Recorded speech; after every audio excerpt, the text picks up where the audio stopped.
Yan, nalinis na natin ang kusina, kaya na ating pinagkalatan.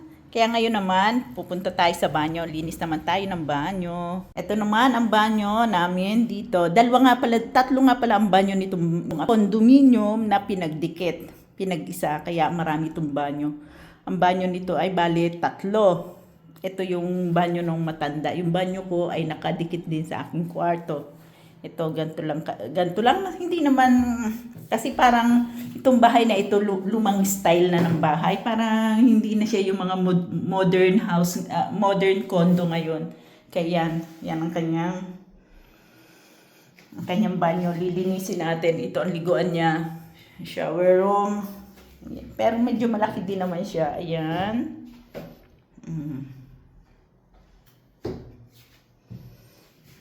Ganyan lang. Simple lang siya. Lilinis tayo ng banyo. Tataas natin itong mga ito. Ayan. Madali din lang naman linisin. Spray lang natin ng Siglasatore. Ganyan. Tapos punas-punas. Okay na yan. Dahil hindi naman pati madumi dito ang kanilang tirahan. Kasi kukunti lang yung taong nakatira. Katulad ng minsan, ang mga nakatira lang sa apartment dito ay mga 1 tao lang. Dahil katulad nga nitong alaga ko, 2 lang kami. Kaya, tapos yung matanda ko, 1 beses din lang gumagamit yun ng banyo dahil naka-diaper. Kaya, hindi din siya laging pumupunta rito sa banyo. Pumupunta lang siya dito sa umaga at sa gabi. Kaya hindi na kailangan linisin ng mabuti. Malinis sa dyan. Bilang isang caregiver dito sa Italy, ang dapat lagi nating nililinis. Ang obligasyon talaga natin linisin ay yung bathroom, yung kitchen, dahil tayo ang gumagamit doon.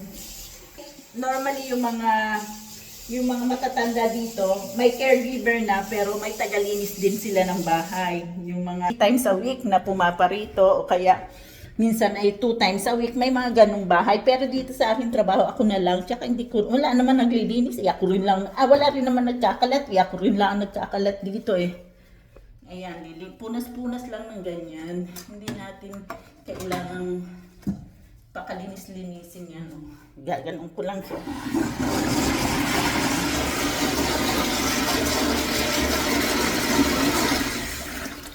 Ganun lang. Punas-punas lang. Hindi man mabigat ang trabaho.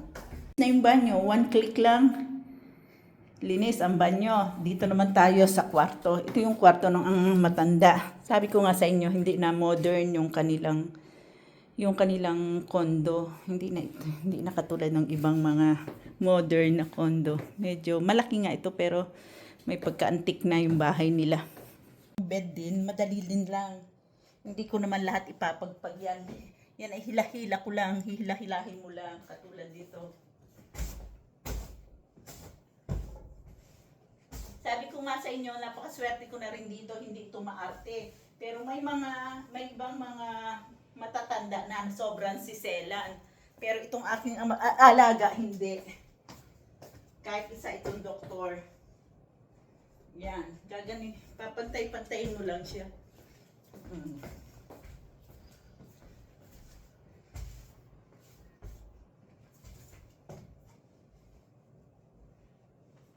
Yan, ganun lang.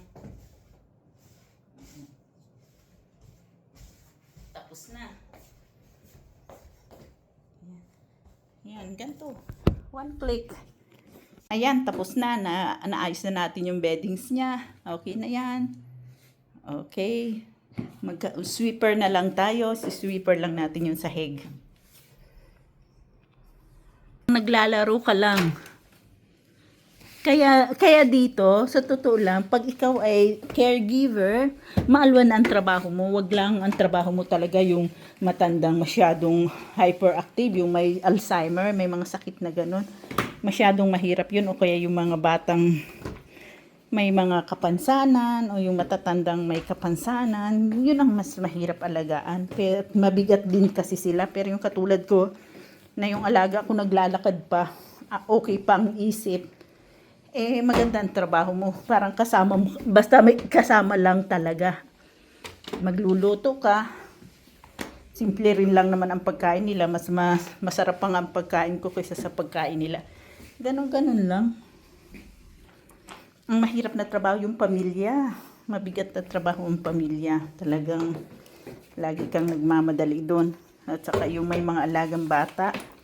Hindi pa ako nakakaranas ng mga ganun trabaho eh. Pero yung iba gustong trabaho ay ganun. Para sa tanghalian, ang ipiprepare ko ay insalata di riso. Ayan, kailangan ilaga lang natin yung bigas para lumambot.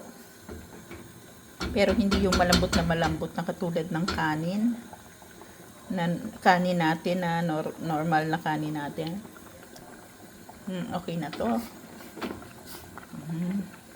Okay na ito. Yung ating ihahalo, insalata di riso mix. Yan ay ganito. Yan ang ihahalo natin sa ating rice. Yung rice na yun, ipapalamigin din natin sa ref. Yan, nandyan na.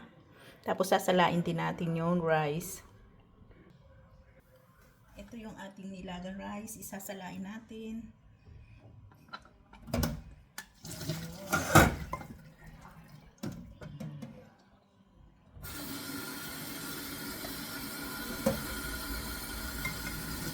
Tapos,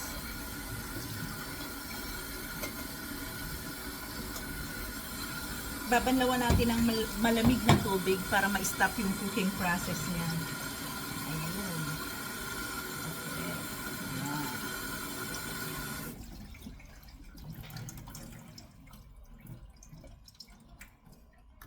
Patitiin natin.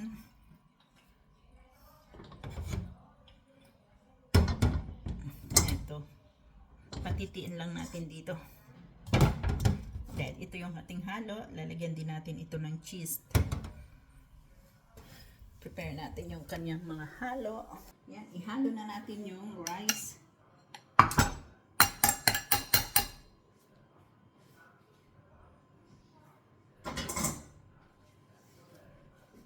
Tapos lagyan na natin ng tuna, a can of tuna. Natin yung oil. Ayan, nagtitik na. Tapos maghiwa tayo ng mga cheese. Painla natin ng cubes ang cheese. Ayan. Lagay, halo natin sa rice.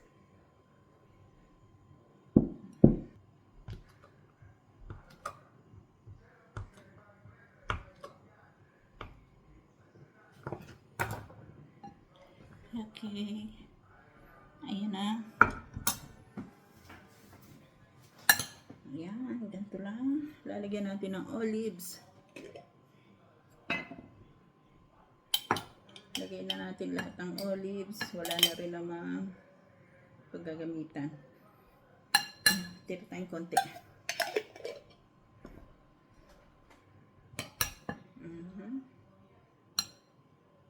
Ayan.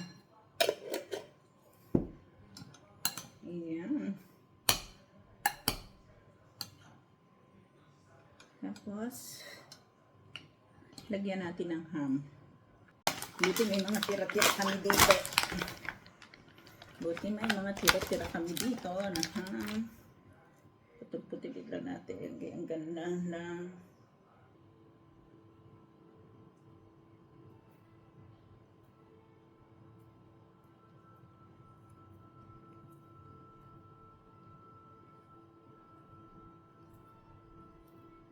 Ito na ang ating salata de riso. Ganyan na. Dami nating nilagay. Dinamihan ko na yung mga halo niya kasi hindi na rin naman natin pwedeng itira. Aalis na rin naman kasi kami. Kaya kailangan namin ubusin kung ano man laman na rep. Oil.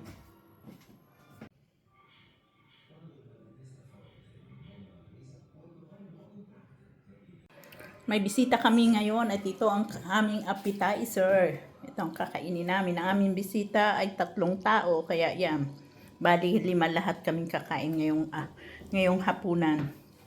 Ganyan. Yan ang ang kanilang unang kakainin, appetizer. Tapos, ang sunod naman ay ito. Sobrang laking tulong ng ating griller. Tingnan nyo, sa kunting o sandali, nakatapos akong mag-grill ng 3 klaseng gulay. The best talaga aking nabiling griller. Ang second plate ay itong grilled na mga gulay at saka insalata. Tapos merong karne na hamburger. I-grill ko mamaya. Yung hamburger na aking i-grill